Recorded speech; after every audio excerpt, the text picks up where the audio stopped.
very soon realize that your existence is not something that is just the hopeless little creature that's suddenly confronted with a great big external world that goes gah at him, and eats him up. Every tiniest little thing that comes into being, every minute little fruit fly or gnat or bacterium, I will go so far as to say is an event upon which this whole cosmos depends. This thing goes both ways. It's not only that every little organism which exists depends on its total environment. The reverse is also true, that the total environment depends on each and every one of those little organisms.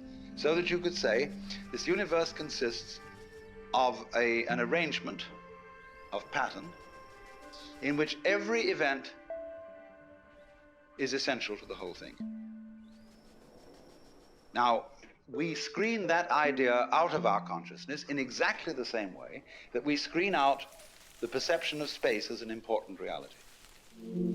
Just as we pay attention to the figure and ignore the background, so we see one way of looking at things, mainly that the organism is very frail against the environment. It lasts a long time, the environment, but the organism only lasts a short time. What do you mean the environment lasts a long time? What does the environment consist of? Just a lot of little things. When you get far enough away from all the organisms and the little bits of things, you see the environment in another scale of magnification. But actually, the whole thing is arranged in a polar system where the enormous depends on the tiny and the tiny depends on the enormous. And you get a relationship between these extremes which can be called a transaction. They always go together. So in this way, we are always, as it were, overemphasizing a certain aspect of our experience.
say now, what is important about people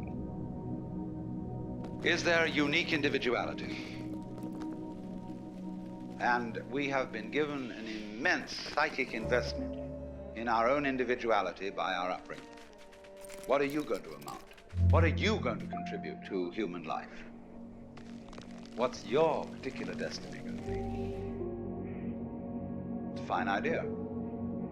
But the thing we don't understand is that it won't work, this great idea, without being balanced with its opposite. Just as you can't have the back without the front. So you cannot have the values of a unique personality unless at the same time everybody recognizes that there is another level at which we are not unique at all, but that I am you and you are I. You see, every one of you feels that you're the center of the universe and that everything else is happening around you in a circle. You can turn around and you can see sort of equally far in all directions, especially if you're in a ship in the middle of the ocean. So you're in the middle. And it's true from the standpoint of astronomy. We live in a curved space-time continuum, that is to say, in a universe at which every point may be regarded as the center. Consider a sphere. Here's a ball. What point on this ball is the center of its surface? You can see at once that any point can be the center of its surface. So legitimately, all points in the universe are the center.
we are all like the nerve ends on your own skin. See, at every point on your skin, there's a little nerve end going beep and getting information from the outside world. Another and another and another, all over. And they all constitute your total sensitivity.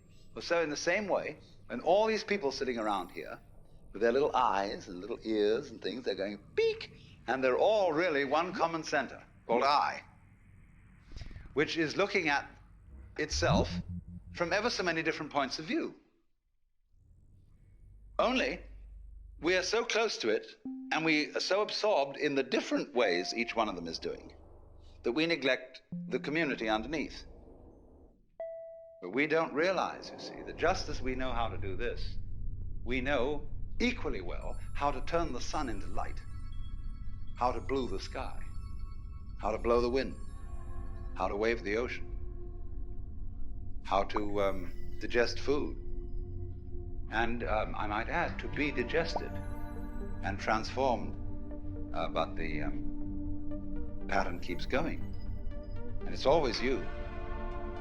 Only you see, you have this marvelous capacity to transform yourself without knowing that you're doing it. Therefore, you keep surprising yourself, and therefore you keep on doing it. Because if you didn't surprise yourself, you wouldn't go on doing it. It's just the very fact, you see, that you seem to be the victims of a thing you don't understand, and that you seem to conclude your life every time in a wipeout called death, where all your control goes. It's just exactly that opposite condition to what you call being alive that allows you to be alive.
One of the first things which everybody should understand is that every creature in the universe that is in any way sensitive and in any manner of speaking conscious regards itself as a human being.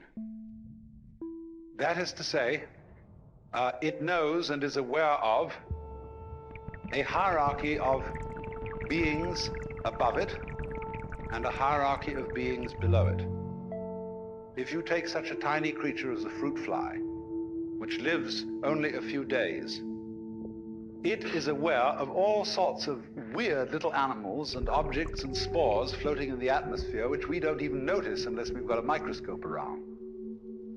And it criticizes them as being inferior animals and all that sort of thing, whereas human beings are things that it doesn't comprehend. They're as much outside its intellect as a quasar is outside ours. And we see these far-off objects floating in the heavens, and we have only the vaguest idea of what they may be.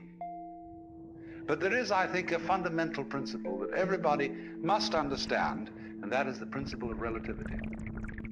That is to say that wherever you are, and whoever you are, and whatever you are, you're in the middle. That's the game.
When you stand and you can see a horizon all around you to exactly the same distance, you're in the center of a circle because your senses extend a certain direction in all directions and therefore give you the impression of being in the middle. Now, everything in the world feels like that. And also it has its own kind, which look natural to it. You see, spiders and hydras and sea urchins and so on don't look very natural to us. We say, well, I wouldn't want to look like that. But they say when they see us, Well, what kind of an awful thing is that? And what a lot of nonsense it does.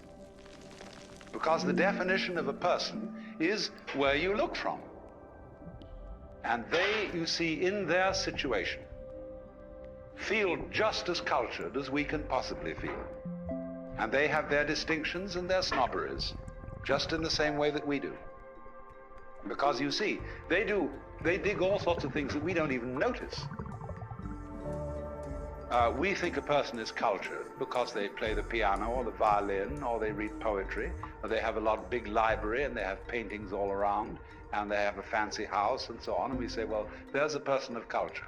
And we can see at once that this is really some rather elegant human being. But when you get down into the world of fishes, they have exactly the same thing. Only, instead of depending on collecting a lot of books and things like that, it is the precise way, the very subtle wiggles of a tail, the little tremors of vibration that makes one fish a very superior fish as compared with other fish. And all the other fish look at that one and say, oh my, to be like that, what a genius. To be able to do just that little extra thing, see? Because they're very sensitive. Even airplanes in formation can't begin to do what birds and fish can do in their communal swirling dances that they do.